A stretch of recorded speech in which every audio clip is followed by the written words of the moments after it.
Имя этого человека заслуживает того, чтобы о нем знали потомки. В свое время, имея в распоряжении лишь небольшое войско, он разгромил империю с многовековой историей. С ним, незнатным выходцем из Лезгинской области Мюшкюр у Каспийского моря, приходилось считаться великим императором и султаном, а тысячи людей называли его своим правителем.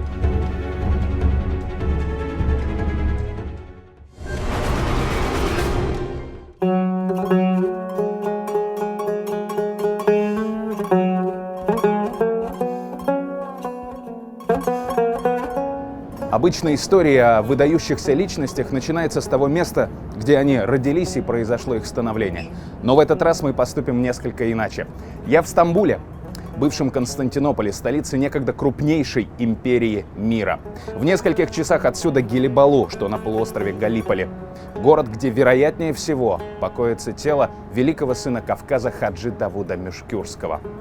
Здесь мы надеемся обнаружить новые сведения о последних годах удивительной жизни этого человека и, быть может, найти потомков.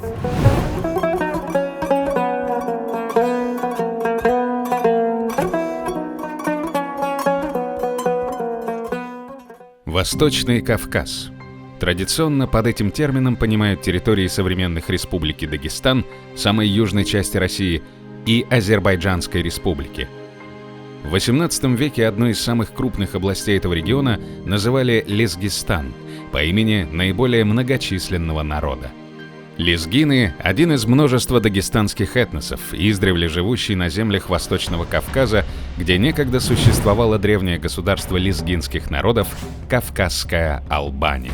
После распада Албании на разных исторических отрезках на ее территориях располагалось множество различных политических образований. Наиболее значительными из них были средневековые государства Лакс и Ширван. Именно на этих землях развернутся главные события нашего повествования. Кто же управлял этими землями? В начале XVIII века еще было далеко до вхождения Восточного Кавказа в состав России. Однако эта территория уже не была свободной.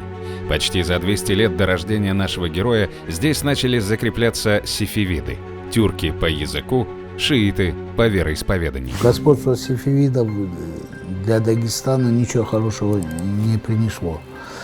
Не надо забывать, что сефевиды это были шииты в религиозном плане таком. А наши дагестанские ученые, они сунниты, они резко отрицательно к ним относились, и не стоит забывать безобразие, которое творили, в общем, сефевиды в Дагестане. Завоевав Ширван и Лезгистан, сефевиды утвердили здесь свое наместничество – Ширванское Беглербекство. Столица находилась в городе Шемаха. За нами Шемаха – легендарный город в предгорьях Большого Кавказа. В наши дни здесь проходит трасса Баку-Тбилиси. 300 лет назад Шемаха уже древний город, крупный по тем временам. Столица некогда сильного государства Ширваншахов, захваченного сефевидами.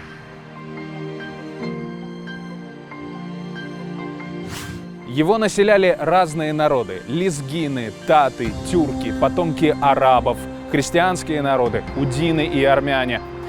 Еще одна часть населения непостоянная – русские купцы, которые весьма успешно здесь торговали. В общем, город богатый и развитый. Неудивительно, что именно Шемаху сефевиды избрали столицей Ширванского Беглербекства, одной из провинций своей империи. Здесь расположились сефевидские войска для постоянного контроля за населением. Над ними стоял, собственно, Беглербек, наместник шаха. Одной из его задач было воплощение на месте политики колонизации, в том числе планомерной замене местного населения на пришлое. Но Шемаха была не единственным городом Восточного Кавказа, представлявшим интерес для шаха. Севернее, по ту сторону Кавказского хребта, красовался другой древний город – Дербент. Город приводил путешественников в восторг своей красотой и этническим разнообразием. Здесь соседствовали мечети, синагоги и церкви. Сюда вели главные дороги Кавказа, по которым в Дербент приезжали учиться, торговать, проводить политические переговоры. Дербентом и окрестностями управлял султан, которого назначал лично сефевидский шах. Ни один другой султан не получал столько жалования, сколько дербентский – 50 тысяч в перерасчете на рубли того времени. В этом нет ничего удивительного. Город был негласной столицей всего тогдашнего Северного Кавказа. И вполне естественно, что шах первым делом распорядился заселить его своими подданными. Это происходило далеко не в первый раз. Со времен сасанидов на Восточном Кавказе и особенно в Дербенте и его окрестностях проводилась политика поселения лояльных жителей из Ирана, при арабах – из Ирака и Сирии, при сефевидах и более поздних династиях преимущественно представителей тюркских, шиитских племен. Если мы возьмем период правления династии сефевидов, то для них Дербент в Южном Дагестане был основным пунктом защиты границ. Сефевиды сами выбирали правителя этого города. Для них было необходимо удерживать власть над Дербентом в своих руках. Поэтому на территории города постоянно находились их войска. Крестьяне до такой степени угнетены, что почти все подумывают уходить из города. И если бы у них было в виду какое-нибудь безопасное убежище, то решительно ни один бы не остался. На этой территории проживали как народы, говорившие на кавказских языках, нынешние народы Дагестана, и уже столетиями проживали ираноязычные, чуть позже пришли тюркоязычные группы, которых становилось все больше. Как раз чуть раньше началась очередная экспансия, связанная с Кызылбашами. Иран слабел, требовалось больше налогов, и происходило угнетение населения, смешанного уже в этом отношении. Власть дербентского султана со временем стала распространяться, помимо прочих, на местность под названием Мюшкюр. Именно здесь спустя несколько лет начнется яростная борьба лезгинского народа за свою свободу, и возглавит ее Хаджи Давуд. Движение Хаджи Дауда Мюшкюрского с самого начала облекло некую религиозную оболочку. Оно проходило под лозунгом борьбы с шиитскими еретиками, как говорится в источниках того времени, и приобрело в целом религиозную оболочку. Целью этого движения было освобождение от религиозного, налогового гнета и создание свободного, независимого государства для суннитов этого региона. Село Дедели Хачмазского района раскинулось на богатой земле, которая раньше называлась Мюшкюр. Считается, что это родное село Давуда. Тогда приставки «хаджи» еще не было. Сразу оговорюсь, мы не можем со стопроцентной уверенностью назвать место рождения Хаджи Давуда, но местные жители утверждают, что оно было здесь, буквально на берегу этой реки. Однако существуют и другие версии. Здесь, в равнинном Дедели, мог располагаться выселок горного села Джаба. В те времена лезгины и другие дагестанские народы преимущественно жили в горах и предгорьях, но и с равниной не теряли связь. Здесь располагались зимние пастбища и формировались сезонные поселения. Но есть версия, что Хаджи Давуд родился здесь, в горном селе Джаба, современного Ахтынского района Дагестана. Салам алейкум. У местных жителей в этом нет никаких сомнений. Они до сих пор чтят память о своем великом предке.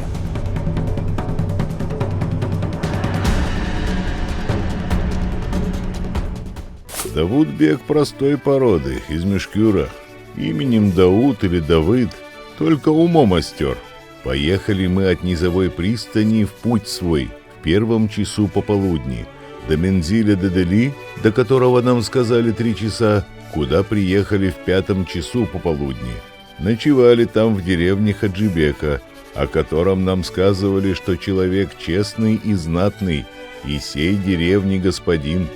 Хаджи Давуд к определенному возрасту не только стал духовным лидером. Он был известен не только местному населению, но и далеко за пределами Мюшкюра. Уже тогда о нем знали русские послы. Скорее всего, сведения об авторитете и остром уме Хаджи Давуда доходили и до султана, наместника сефевидского хана. Однако, судя по всему, он не придавал этим сведениям большого значения. А зря. Спустя несколько лет этот незнатный выходец из Дедели изменит историю, в том числе и историю самой Сефевидской империи. Когда он начинал, и к нему и подтягивались люди как к духовному лицу, как к высшему духовному лицу, и за ним шли.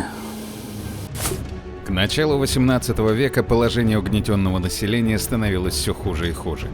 На рубеже столетий шахские власти значительно повысили налоги для крестьян. Налог платили на все – скот, недвижимость, пастбища, продукты. Кроме того, продолжалось религиозное и этническое угнетение.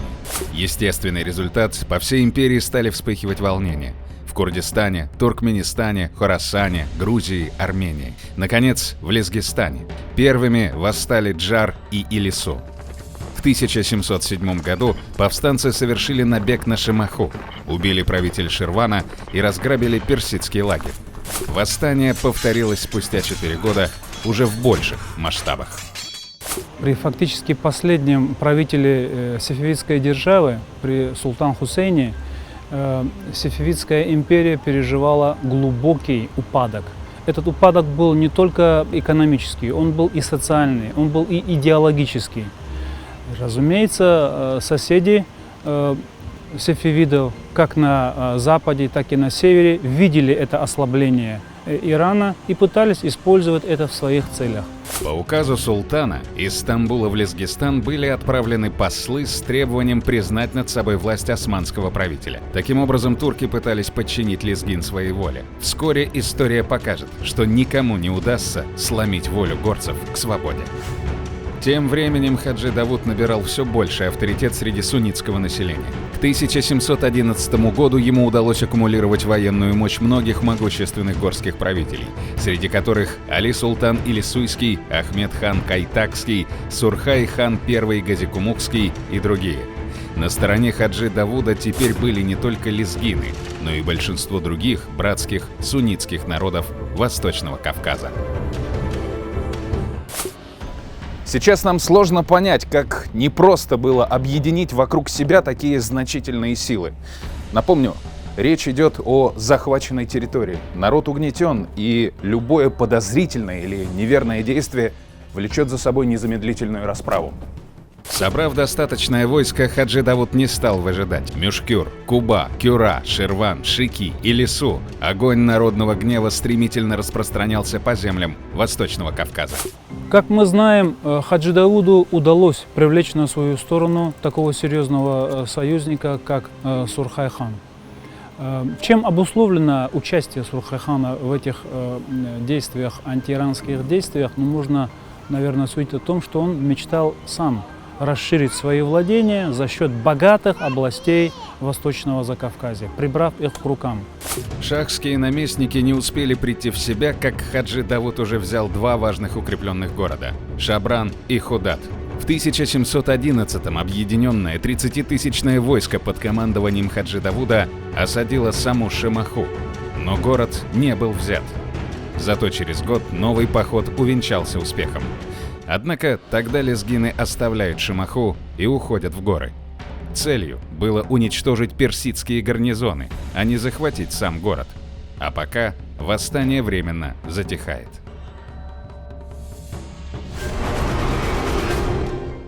После триумфальной Северной войны со Швецией Петр I обращает все больше внимания на Персию. России, которая только недавно официально стала зваться империей, необходимо оправдывать свой новый статус. Император твердо намерен расширять южные границы и получить контроль над сухопутной торговлей с Индией через Восточный Кавказ и Иран. С персидским шахом налажена прочная дружба, но это лишь дипломатическая игра. В 1715-1718 годах при шахском дворе работает русский посол Волынский. Он регулярно передает Петру тайные сведения о состоянии империи, ее дорогах, составе войск. Среди прочих данных поступают и сведения о народных волнениях, вновь охвативших Кавказ. А здесь ныне так пусто стало, что некоторый народ, именуемый Лезгинской, в свою волю около Шемахи уже и в 20 верстах деревни разоряют, от которых мы и здесь не без страха, чтобы сюда не пришли. А сказывают, что их здесь собралось около 8 тысяч, к которым многие и иные горские народы под тем именем пристают.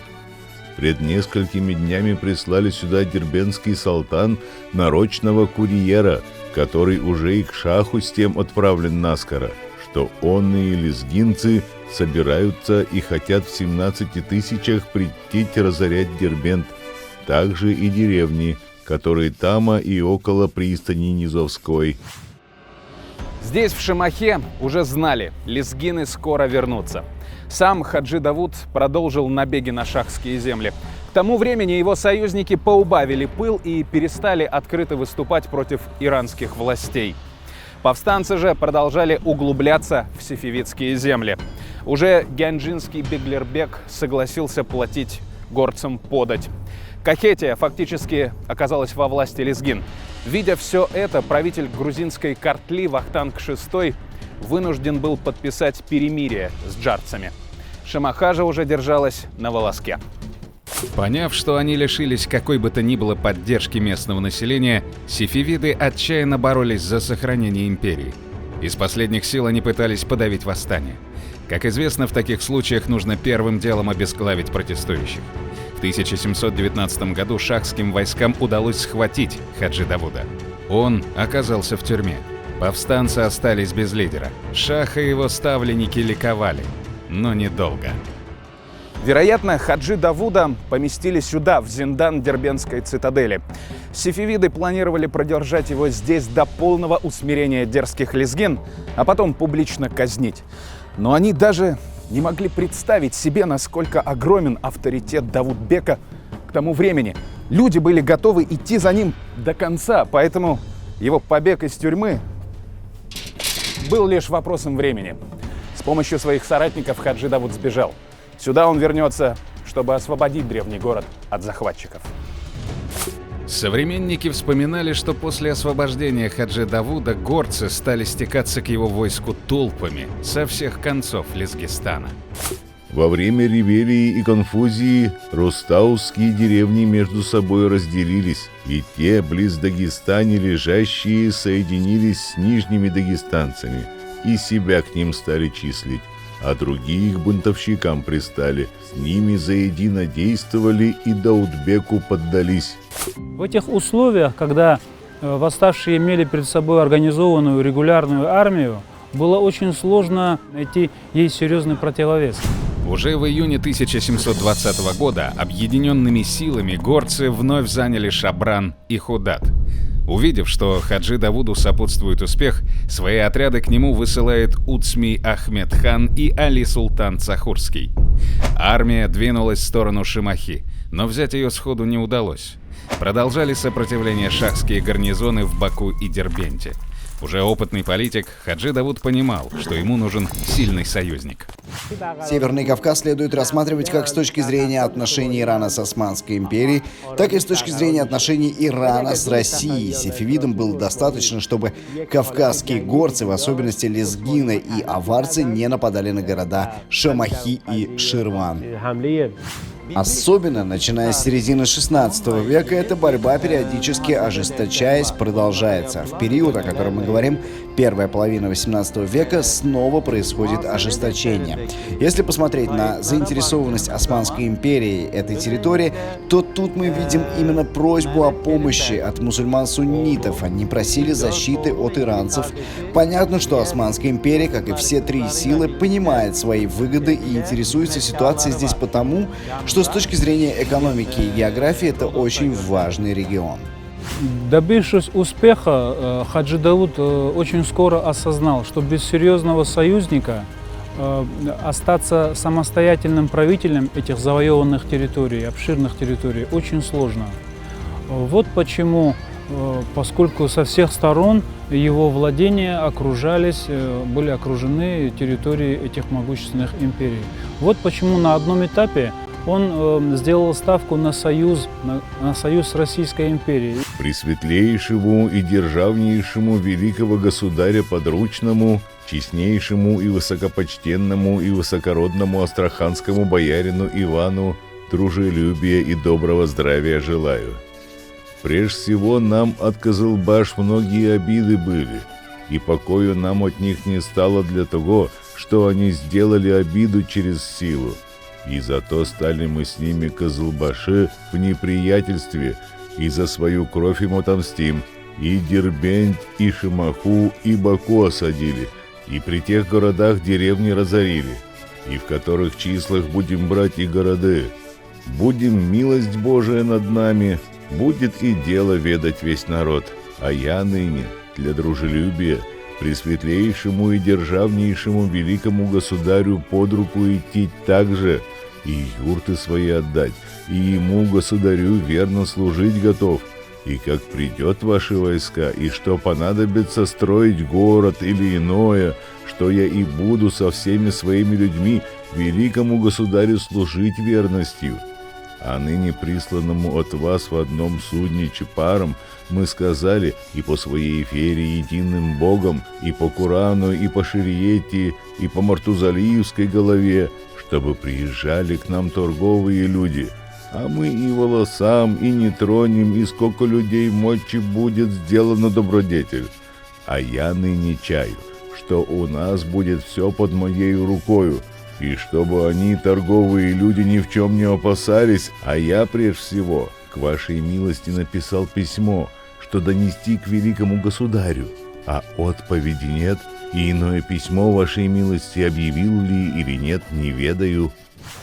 Хаджи Давуд, он неоднократно обращался к России через астраханского воеводу Кикина, предлагал союз против Ирана и выражал готовность перейти под протекторат.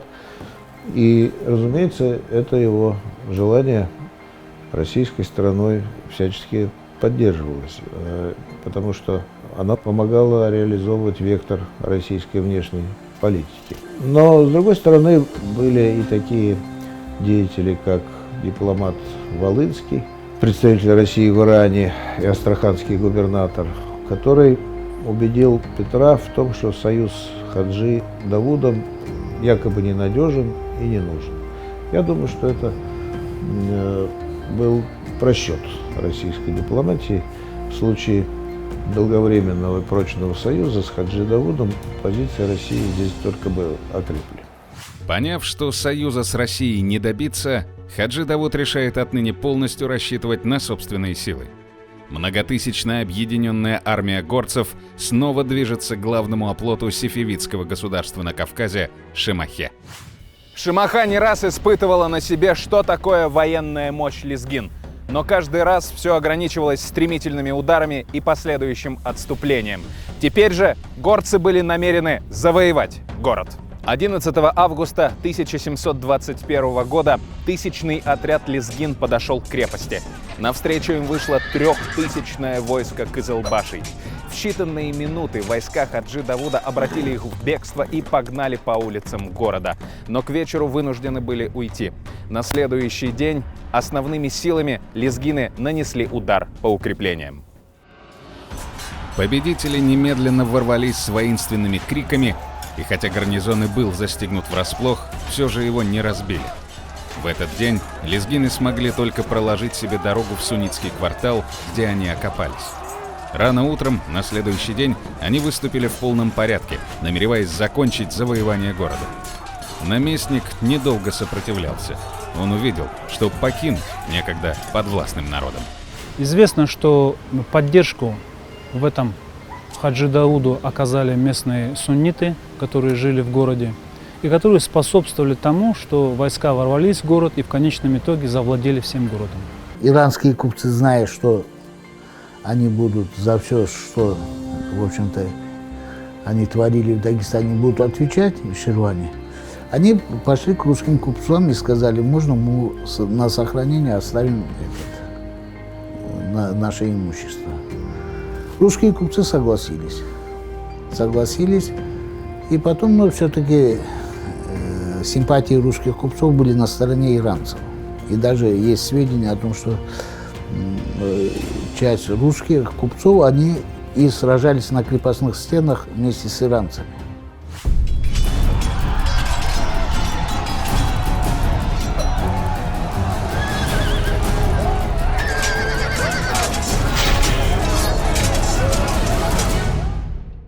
Шемаха была освобождена, Отныне и до 1728 года она станет центром государства Хаджи Давуда.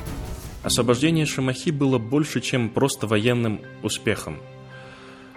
Кроме важнейшего экономического и политического значения этого города, его взятие имело и очень серьезное символическое значение. Можно сказать, что после взятия Шемахи лезгинский народ во главе с Хаджи Давудом Мешкюрским вернулся на мировую геополитическую арену как действующий субъект истории. Весть о падении Шемахи мгновенно облетела всю Сефевидскую империю. Разгневанный шах приказал своим наместникам в Гендже и Ереване дать повстанцам отпор. На Хаджи Давуда и его союзников двинулась 30-тысячная армия.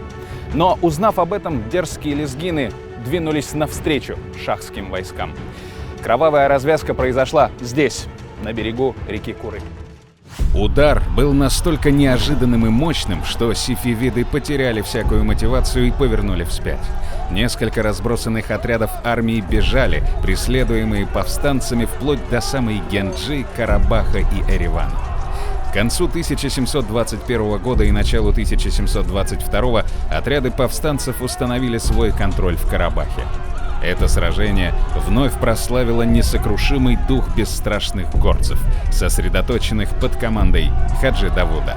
Убедительные победы повстанцев под предводительством Хаджи Давуда уничтожили власть сефевидов в регионе. Взятие Шемахи было кульминацией. Некогда могучая империя стремительно катилась к своему закату под натиском тех, кого столетиями угнетала. Разбив на голову войска еще двух сефевидских беглербеков, лезгинский предводитель взял Барду, древнюю столицу Кавказской Албании. В 1721 году Волынский докладывает Петру, что Хаджи Давуд и Сурхай будут искать турецкой протекции. Он хорошо понимал, не получив поддержки от России, Хаджи Давуд обратился к ее главному врагу – Османской империи. Так и произошло. Давудбек и Сурхай через крымского хана обратились к султану с предложением протекции государства на Кавказе. Очевидно, что Петр I был этим, мягко говоря, раздосадован. Возможно, император даже понял, что ошибся, не приняв предложение о союзе со стороны Хаджи Давуда.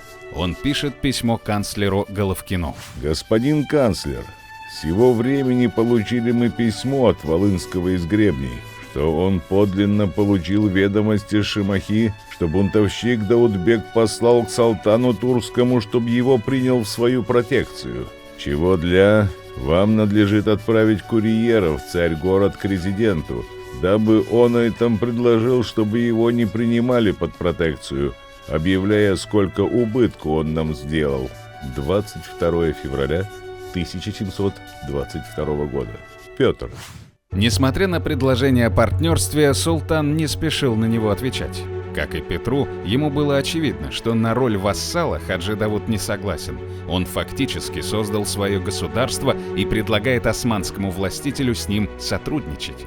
Очевидно и то, что Турции в тот момент не были выгодны распри с Россией.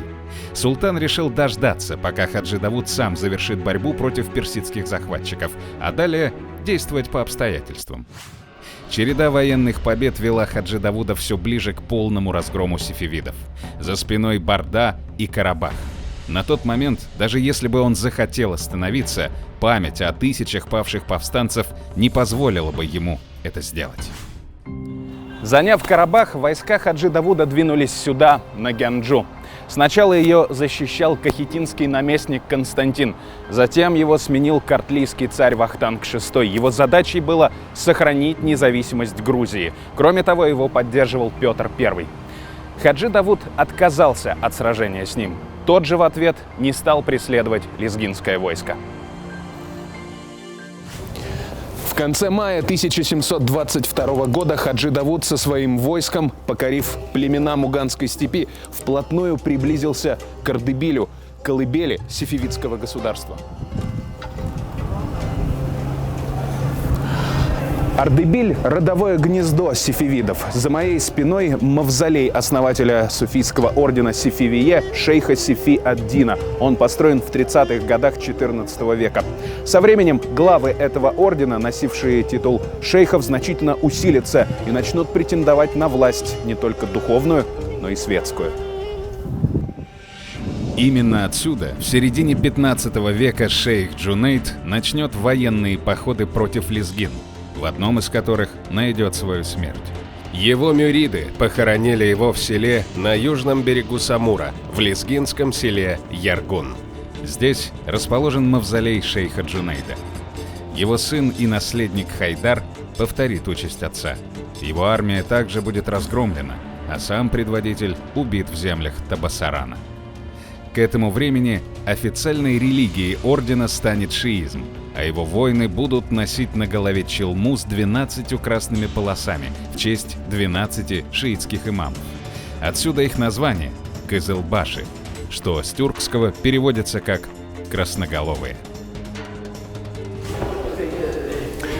Сын Хайдара Исмаил I, который похоронен здесь, станет основателем династии сефевидов и создателем огромной империи, которая просуществует больше 2 веков. Он продолжит кровавые походы на Восточный Кавказ и другие регионы, объединит племена Кызылбашей и примет титул Шахин-Шаха Ирана. И вот теперь, по прошествии более чем 200 лет, лезгины сами пришли туда, где все началось. Лезгинские войска подошли к городу оттуда, с севера.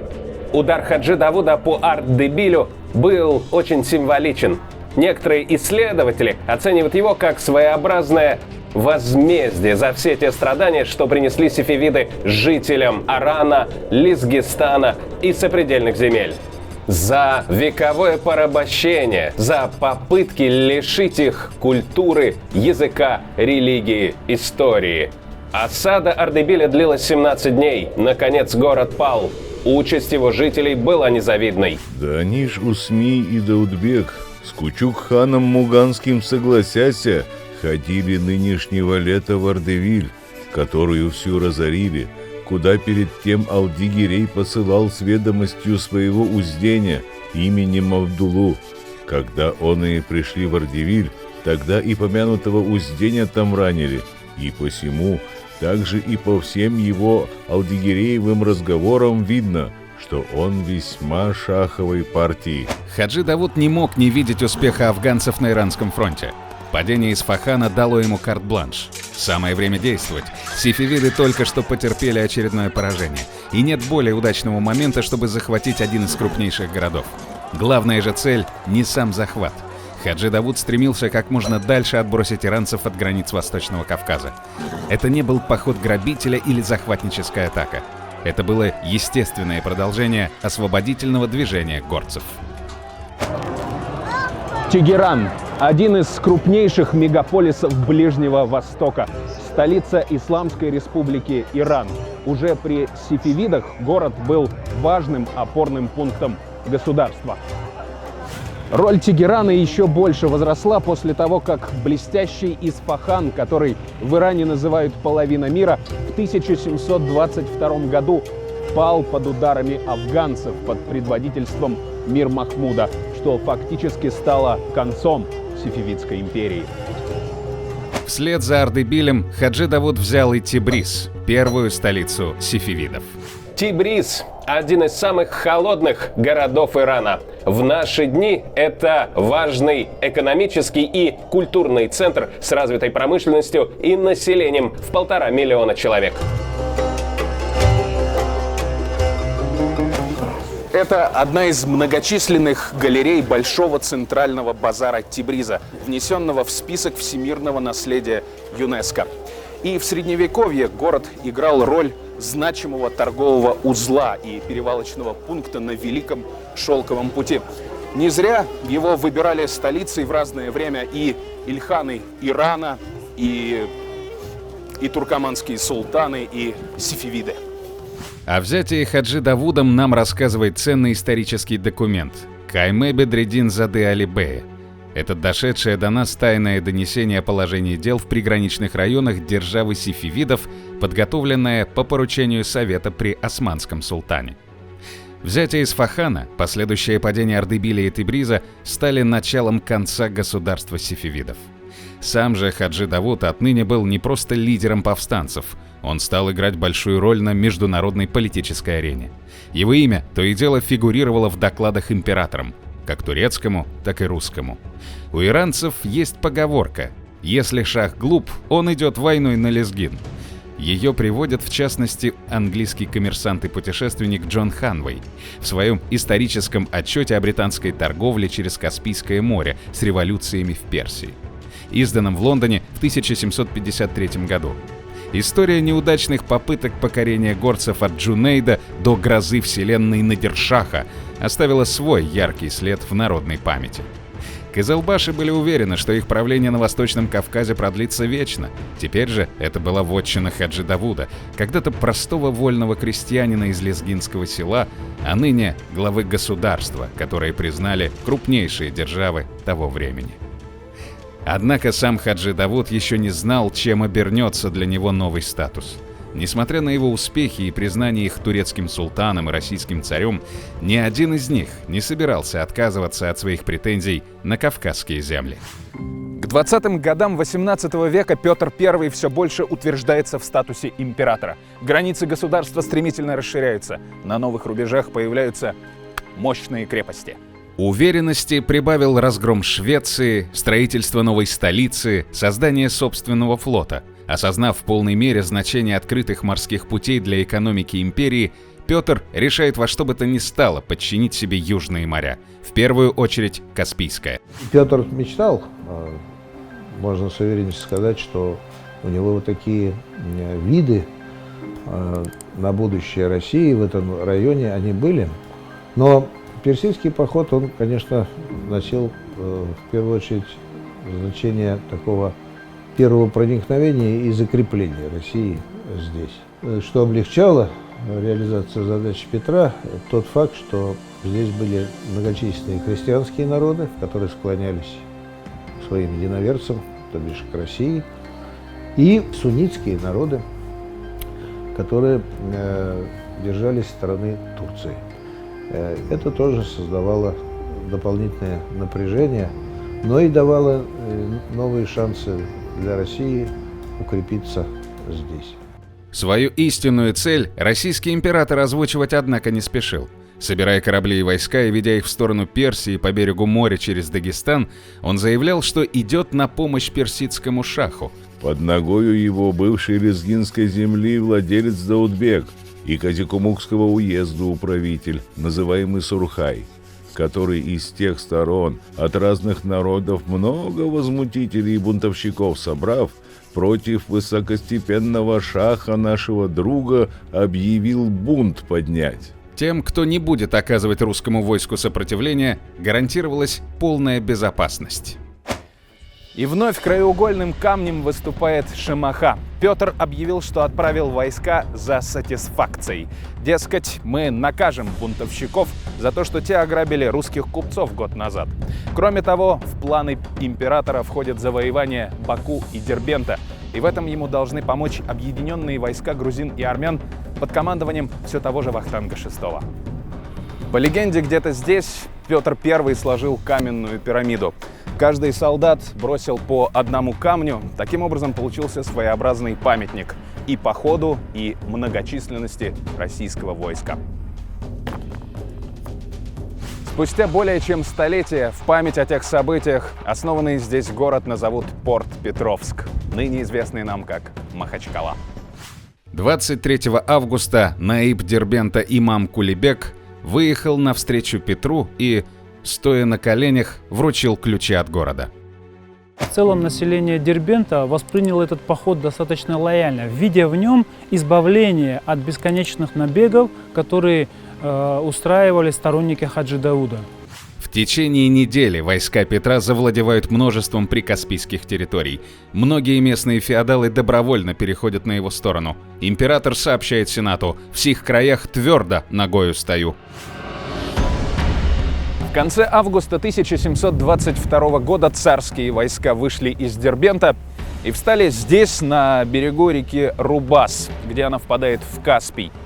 Здесь возвели земляное укрепление. Петр планировал устроить удобную гавань. Воодушевленные успехами, русские войска готовились к продолжению похода. Поговаривали даже о марше до Тифлиса, современного Тбилиси, где бы армия Петра могла соединиться с войсками грузинского царя Вахтанга VI. Но этим планам не суждено было сбыться. Стоило Петру оставить Кавказ, как Хаджи Давуд с другими владетелями начал набеги на царские крепости. Вскоре он вернул утраченный контроль над многими землями. Настала очередь Дербента. Неделю он держал цитадель в осаде. Хаджи Давуд знал, что именно его Петр I объявил главным бунтовщиком, и за его головой началась охота. Но больше всего его волновала судьба родины, Лезгистана и Ширвана, которую он ценой нечеловеческих усилий и огромных жертв освободил от сефевидских захватчиков. В свое время, не получив от Российской империи помощи, Хаджи Давуд понимал, что ему нужен мощный союзник. Это заставляет его идти на сближение с Османской империей. Но история еще не раз покажет, насколько прав был лезгинский лидер, когда искал союза с Петром I. Хаджи Дауд хотел заключить с Турцией равноправный договор, как независимое государство с другим независимым государством. Этого он добивался. Хаджи Дауд взял Шемахи в августе 21 года, а под турецкое подданство он был принят только в декабре 22 года. Вот все это время шли переговоры. Хаджи Дауд предлагал, диктовал свои условия. Султан отправляет Хаджи Давуду грамоту. Он принимается в османское подданство на правах, аналогичных статусу крымского хана. Хаджи Давуд принимает титул трехбунчужного паши, хана Ширвана и, по сведениям ряда историков, хана Дербентского. Это идеальное условие для лезгинского полководца в той международной обстановке. Его государство официально признает одна из мощнейших империй мира. Свое обещание султан, однако, не раз нарушал, в том числе поощряя попытки местных феодалов атаковать владения Хаджи Давуда. Однако ни одна из этих атак успехом не увенчалась. Тем временем Петр продолжал брать новые и новые города бывшей Сефевидской империи. Он выслал жителям Баку депешу с предложением сдаться. Шиитская часть населения призывала Петра войти в город, однако сунниты уже были верны Хаджи Давуду и отказались от русской помощи. Давудбек поддерживал связь с бакинским султаном Мухаммед Хусейнбеком, и тот был готов сдать ему город. Одновременно с этим в июне 1723 года вплотную к Баку подошел русский флот. Командование отправило в город письмо от персидского посла с приказом сдать город российским войскам. Султан Баку отказался. Русские осадили Баку. Осада длилась 7 дней. За это время самого султана бросили в тюрьму, а к власти пришел Юзбаши Дергах Кулибек, который согласился сдать город. 28 июля русские войска под командованием генерал-майора Матюшкина входят в Баку. Лезгин вновь пытались лишить добытой кровью свободы. Петр I и Ахмед III временно поделили Восточный Кавказ между собой по итогам Константинопольского договора, подписанного 12 июня 1724 года. Прикаспийские провинции официально признавались российской территорией. Их России уступил Иран. В то же время почти все остальное Закавказье отходило Турции, но владения Давудбека были отдельно оговорены в договоре. Понеже лезгинцы, которые в Ширванской провинции, будучи мусульманского закона, востребовали протекцию и быть в подданстве Высокой Порты. Того ради и Высокая Порта в свою протекцию их приняла и определила ханом их называемого Дауда, которого, снабдя дипломом на тот чин, назначила ему для управления места Шамаху, вышеупомянутое ханство, и подлежащая оному нация границы свои иметь будет по определению обеих сторон. Ученых до сих пор поражает кавказская граница между Россией и Турцией первой половины XVIII века. Вот как она пролегала. При ее определении не учитывали ни географию, ни этнический состав местного населения, ни его историю, ни хозяйство, которое вели жители. Тем не менее, оставшиеся за Хаджи Давудом территории официально признавались обеими державами. а также косвенно Персией, согласившейся с территориальными приобретениями России по Константинопольскому договору, как фактически независимое буферное государство. Русско-турецкая граница на него не распространялась. Более того, турки обязались не держать там свои гарнизоны. Хаджи Давуду удалось главное. Несмотря на то, что он стал жертвой политических интриг двух мощнейших империй и лишился части освобожденных им земель, он создал Ширванское государство, страну лезгин и других суннитских народов, свободную от иностранных наместников или их войск. Его народ отныне мог жить и развиваться, вести хозяйство, не выплачивая никаких оброков в Исфахан или куда-либо еще. Сам же Давуд хан в очередной раз зарекомендовал себя как мудрый и грамотный политик, твердо отстаивающий интересы своего народа. И все же Хаджи Давуд был явно не из тех, кто легко идет на компромиссы. Он открыто выступил против Константинопольского договора. Когда в 1724 году между Россией и турками трактаты заключены быть могли о персидских делах, то от турков в Шамахе поставленный хан Хаджи Дауд наперед уведал, понеже по трактатам все хлебородные места, Шабрань и Мушкур под Российской империей будет, так что Шамаха принуждена будет милости у русских просить. Того ради доношением и предложением своим порте Отоманской к тому приводил, что оное сочинение границы 2 года продолжалось. Хаджи Давуд планомерно саботировал решение Константинопольского договора. Он активно пытался помешать процессу установления границы, которая разделяла народ, отрезала его от родного Мюшкюра и прилегающих к нему лезгинских земель. Он хотел построить свое независимое государство. А договор, Константинопольский договор 1724 года, 12 июня, вообще перечеркнул все эти его планы.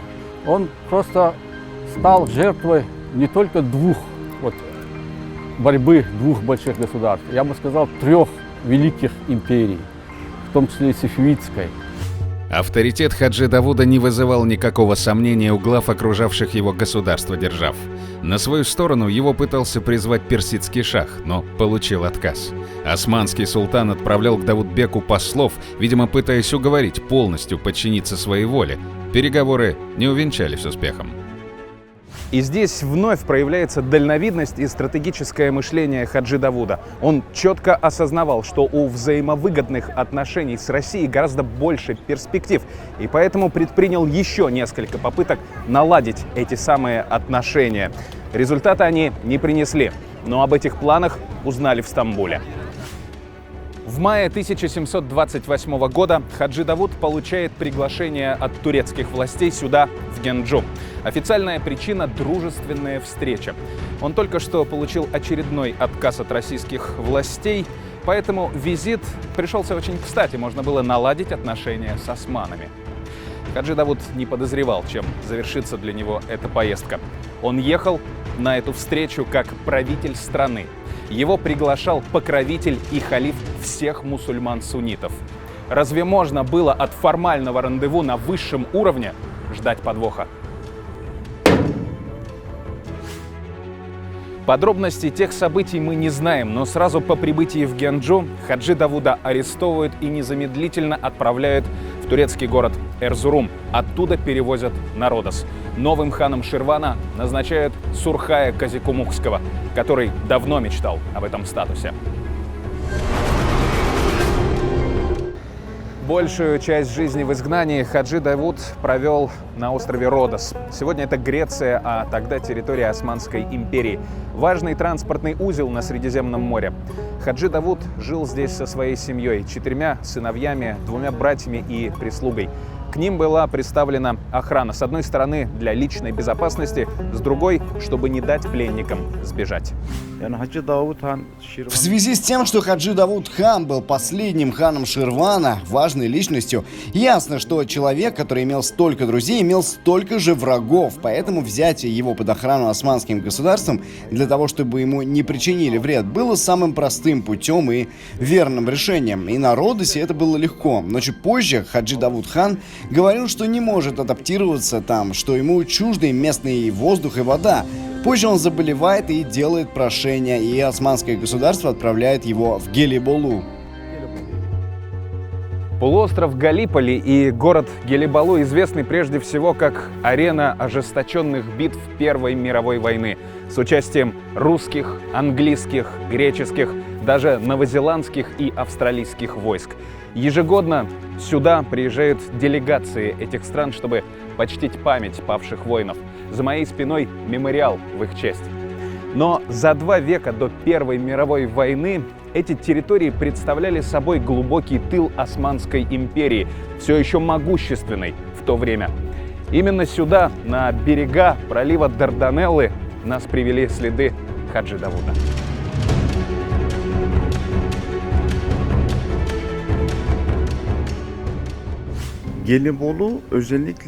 Это место очень богато историческими захоронениями, такими же древностями, как те, что мы видим здесь.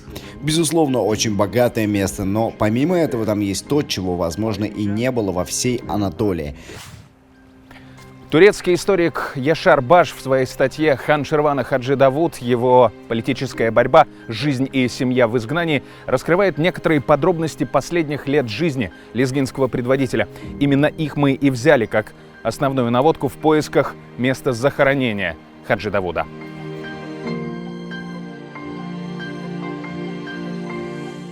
Когда наша небольшая группа энтузиастов в далеком 2013 году начала свою работу по поиску новых данных о Хаджи Давуде Мишкюрском, поначалу мы ничего не могли найти по понятным причинам, потому что, не являясь профессиональными историками, исследователями, нам было трудно проводить полевые исследования.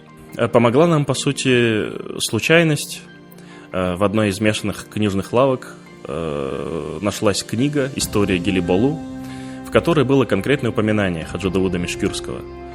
Более того, автор этой книги, местный краевед Мехмед Ирдесель, нашел и переписал надпись с надгробия Хаджи Давуда Мишкюрского, которая гласила: «Его превосходительство, бывший хан Ширвана, Хаджи Давуд хан, сын Мехмед хана, да упокоится с миром его душа». И это была своего рода сенсация, потому что нам удалось найти конкретное доказательство того, что Хаджи Давуд жил в Гелиболу и был здесь похоронен. Конечно, нам хотелось развить, скажем так, этот успех, получить уже не только письменные, но и полевые доказательства того, что именно здесь было последнее пристанище Хаджи Давуда.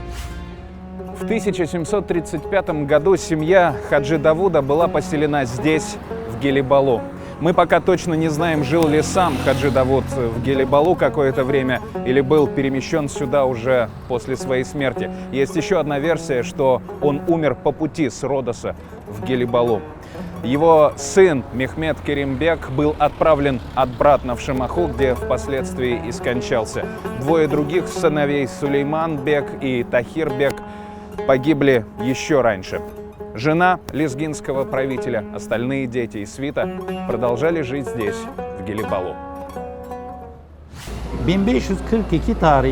Очень сложный вопрос. Есть бухгалтерская книга от 1742 года, связанная с различными выплатами по отношению к Хаджи Давуду и его семье. Когда мы смотрим на данные из этой бухгалтерской книги, видим, что вместе с ним на Родос отправлены 4 его сына, 2 дочери и различные слуги. Но до 1742 года 3 сыновей его умерли, исходя из этих бухгалтерских книг, а младший все еще жив на тот момент. Согласно обнаруженным данным, всего в его семье и окружении 36 человек. Однако после 1946 года происходит еще одно открытие. Согласно нему, в семье Хаджи Давуд хана 28 человек и всего 39 вместе с людьми, которые прислуживают этой семье или как-то с ней связаны.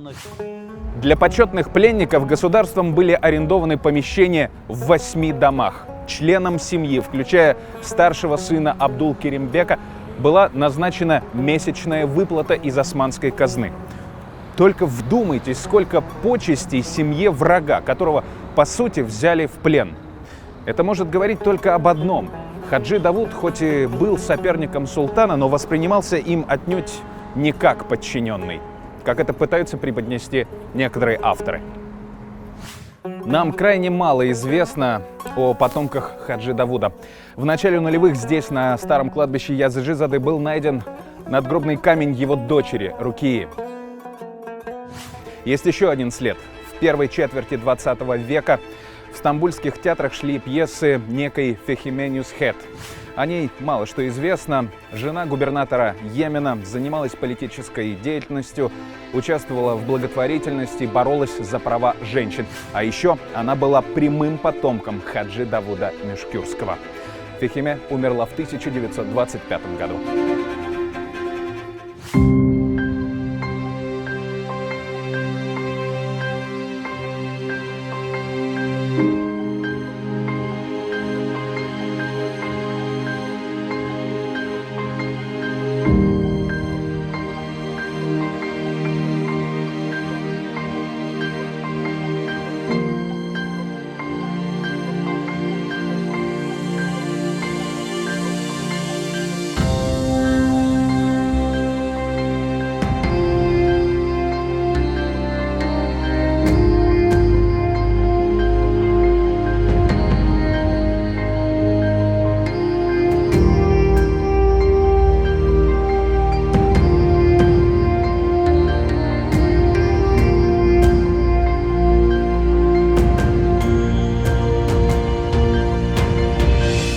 Танер Бей, когда мы с вами связывались, вы сказали, что у вас для нас есть новость. Есть много мнений и предположений, связанных с могилой Хаджи Давудхана, но есть и наиболее обоснованное предположение. И в связи с ним у меня для вас сюрприз. О. Что это за место, куда мы идем? Вот мой сюрприз. Согласно сведениям того историка, который говорит, что лично видел могилу, вот это кладбище. Но надгробия нет, то есть я не могу указать конкретную точку, но, скорее всего, Хаджи Давуд на этом огороженном участке.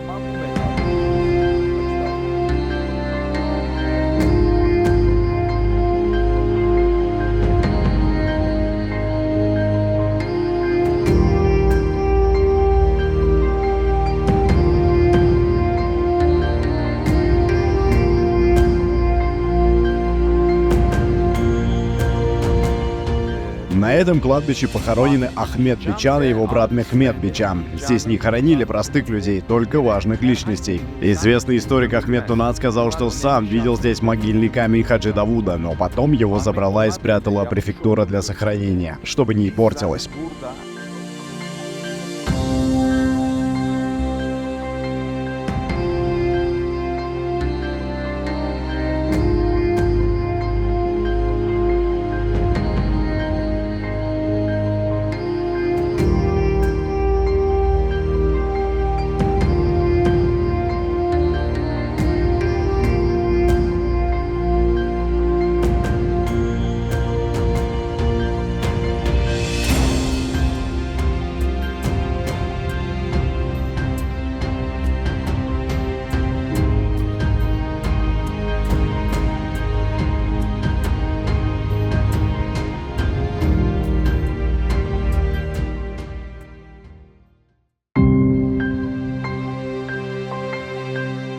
Но нас ждало еще одно потрясение.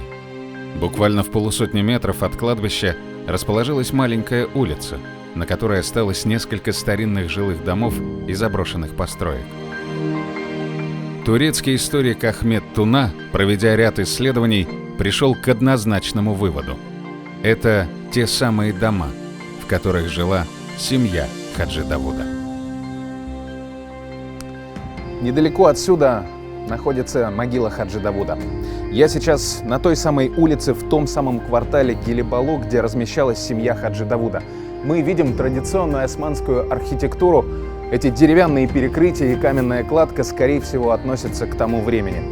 В этих зданиях жили члены семьи, а этот традиционный османский гостевой дом с большой долей вероятности стал последним местом жительства лезгинского правителя.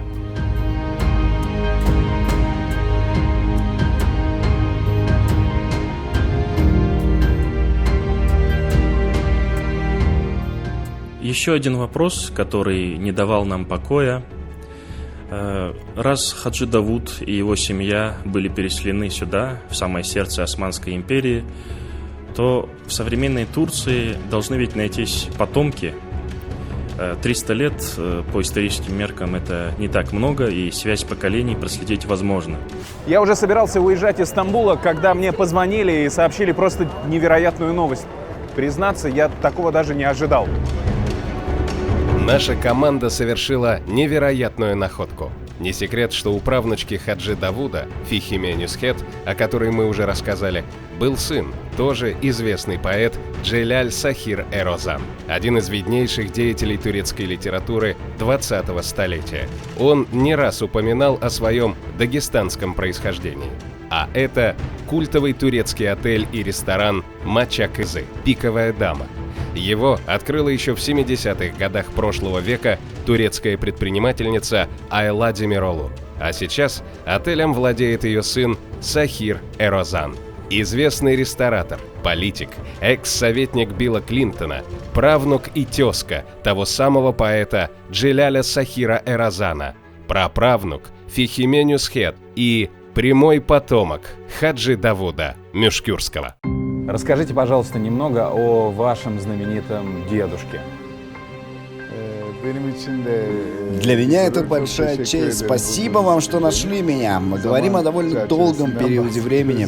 Я, к сожалению, не был знаком даже со своим дедом, но все равно обладаю некоторыми знаниями, связанными с моим прошлым. Да, мы знали, что наш дед дагестанец. О нем всегда говорили как о дагестанском поэте. В общем, у меня хоть и немного, но есть знания о прошлом, о том, откуда мои предки. Надо обязательно съездить в Россию. Я не видел там ничего, кроме Москвы. Поездка туда в моих планах на будущее. Обязательный пункт. Был бы очень счастлив побывать там. Уверен, есть много чего, что мне стоит узнать и изучить. Как я и сказал, у нас ближайшая история очень быстро теряется и забывается, и в новом поколении не сильно ею интересуются почему-то. Конечно, это все очень интересно, но у нас даже не сильно много представлений визуальных обо всем, даже немного и фото видели. Например, у меня нет в руках ничего от него, никакой памяти, к сожалению. Если после всего, что вы соберете, узнаете, пришлете мне весточку, буду очень рад. Сахир Бей, мы подготовились к этому моменту и сделали для вас такой сюрприз. Собственно, знаете, на самом деле фотографий Хаджи Давуда, как вы понимаете, нет, но есть вот некая такая репродукция. Вау! Пытаюсь найти сходство со своим дедом, но сложно. Мой дед был голубоглазым.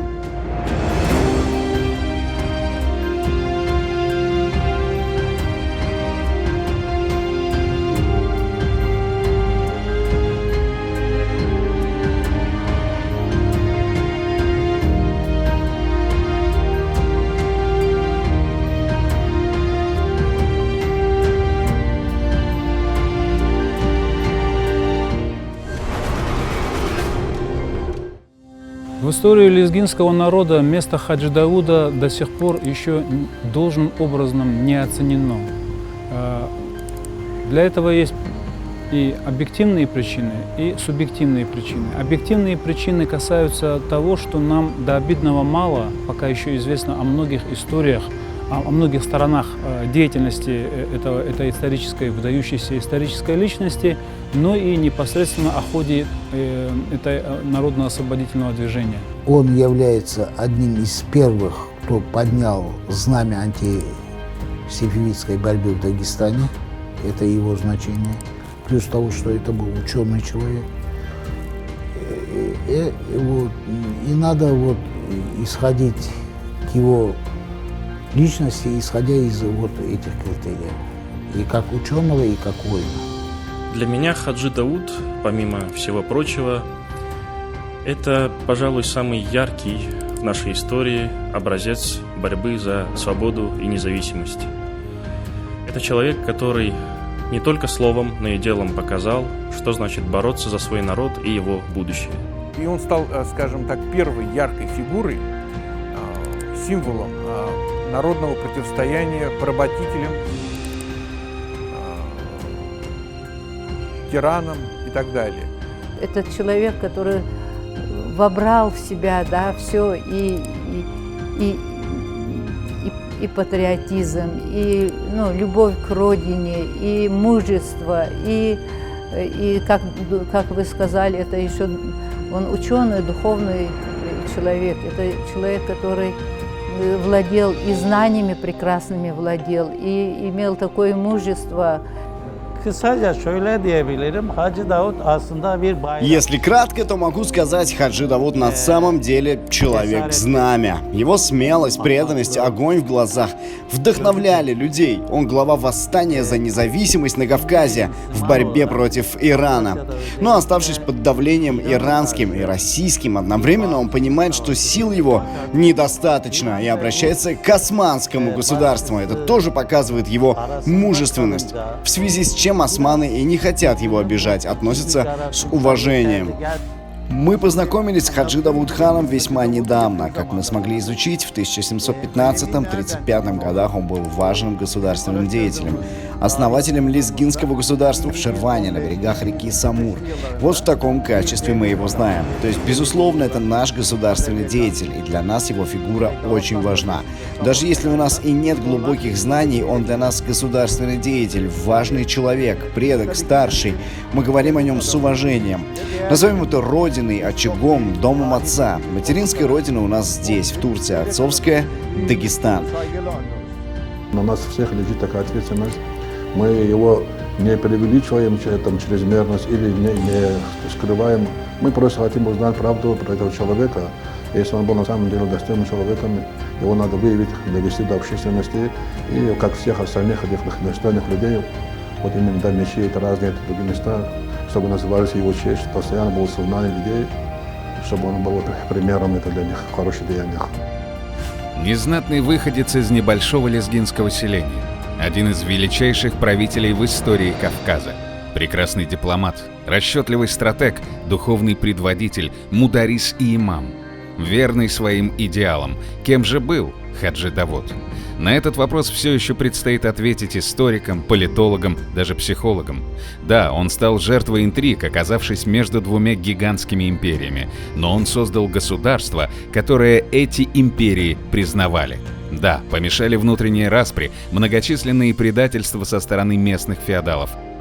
Если бы не эти факторы, вновь созданное государство крепло бы гораздо быстрее и оформилось бы в мощную страну, на земли которой не рискнули бы посягнуть даже более крупные соседи. Да, после его смерти Сурхай и другие властители совершили ряд управленческих ошибок, но Хаджи Давуд определил вектор развития Дагестана и понял необходимость партнерства с Россией за столетия до вхождения горной страны в состав империи.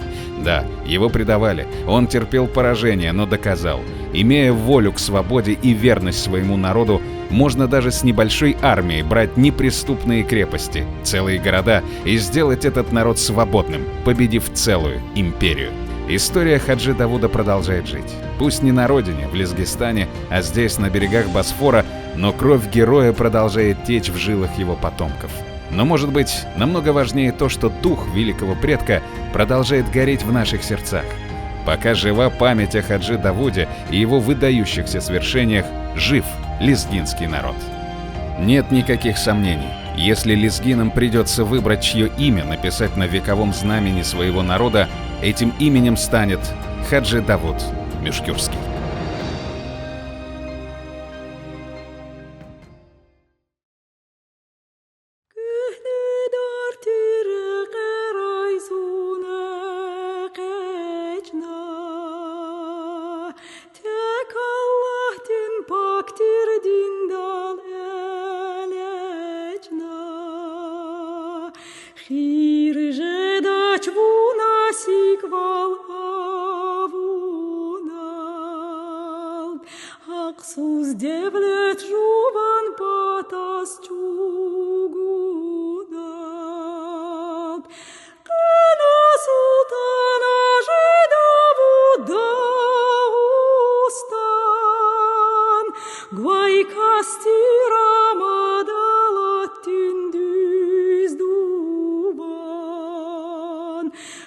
Казат хуру